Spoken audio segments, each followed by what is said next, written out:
Welcome back. Women's lacrosse has struggled to find their footing as their season kicked off in the beginning of February. The team currently holds a record of 0-4, losing to Temple University, Mount St. Mary's, Duke University, and American. Despite these losses, the senior leadership of the team shows promise for closer matchups in the future. Seniors Katie Quinn and Morgan McDonnell have been instrumental in both offensive scoring and team motivation. Even though they've gotten off to a rough start, we still have hope for this team as they enter the next stretch of their schedule, playing several fellow A10 teams. Expectations are sky high for the softball team coming off of their A10 championship title last season. The team set several program A10 records, with Jenna Cohn named A10 Player of the Year, setting a career high of 20 home runs, and pitcher Sierra Lange ranked third nationally in wins, going on to represent GW on the Philippines Olympic team. Last season was without a doubt one of the most historic seasons across the entire GW athletic program, breaking records in almost every category.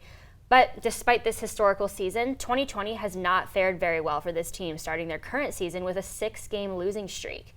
Jenna Cohn brought the team out of their losing streak with a home run in the 7th inning of the 6-5 victory against DePaul, only for the team to fall right back into a 4-game losing streak. Cohn once again anchored the team to victory against the University of North Carolina Wilmington 15-10, but fell to Eastern Kentucky 2-4 following the Wilmington victory only in the same afternoon. That brings us to their most recent 2-1 victory against Brown. Hopefully the team's record will improve as they head into the Colonial Classic this upcoming weekend here in Washington. We wish them luck. The baseball team has been hitting it out of the park so far this season with an overall record of 6-2. With big wins against Georgetown, Coppin State, UMBC, and Marist, this team is plowing through its competition. Pitchers Justin Colt and Harrison Cohen, strengthened by their infield, have been efficient in getting outs and using their at-bats to quickly gain ground over their opponents.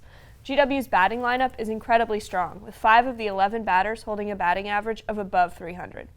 While this data is a bit skewed due to the low number of games they've played thus far, it's indicative of the season they could have if they continue to play as well as they are now. The women's water polo team is off to a busy start this 2020 season, going 5-6 so far. The team started their season off with a 3-game losing streak to teams like LaSalle, Villanova, and Salem University, and all within 1 or 2 points of each other.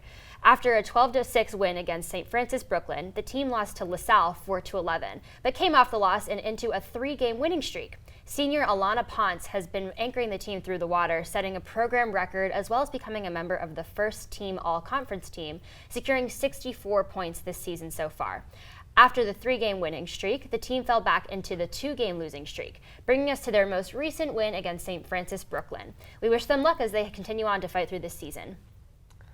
Men's track is sprinting right into A10 championships this weekend, wrapping up their indoor season.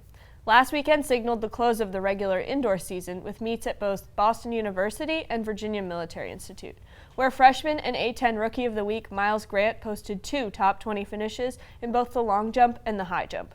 In addition, Grant's stellar performance, junior Ryan Dorothy placed 18th in the men's mile with a time of 4:29.50.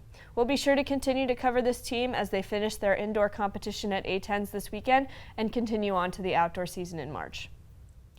The GW women's track team started off its 2020 season with 11 top 10 finishes at the Terrapin Invitational and went on to secure 3 program records with Suzanne Danaheim and Wesley Robinson in the 5,000 meter.